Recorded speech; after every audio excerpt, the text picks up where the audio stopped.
If you ever wondered what you could do with spent bullet casings other than leaving them to rust and corrode in the dirt, I'm going to show you a quick way to recycle them by turning them into elegant candles. This is a 7.62 by 54R steel casing, which will be perfect because it has a rim on the base that will aid in stability. Vegetable oil is very common to have in the household. Although this works well as a fuel source, lamp oil or kerosene can be used. Just fill the casing up to the top. I'll be using cotton cooking twine as the wick. Any natural cordage should work as long as it can suck up the oil faster than it's being burned off. Feed the wick into the casing until it touches the very bottom and cut the excess.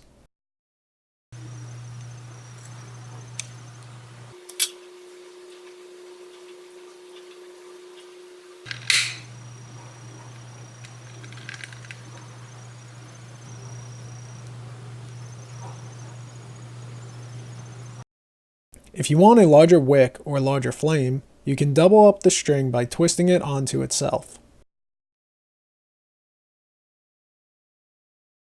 But back to the single strand candle. It puts out a pretty bright flame. Since the steel never gets too hot to hold, it can easily be carried around. I would recommend that you test it for yourself if you try different oil or wick material, as it may get hotter than mine did. Also, be careful not to knock over the candle. It will not be fun to clean up or potentially start a fire. This candle lasted over an hour before I called it quits, and there was still plenty of oil left over. Well, that's it. Now you know a simple way to recycle used bullet casings. If you're interested in DIY, forging, or knife making, check out the channel and see if it's worth subscribing.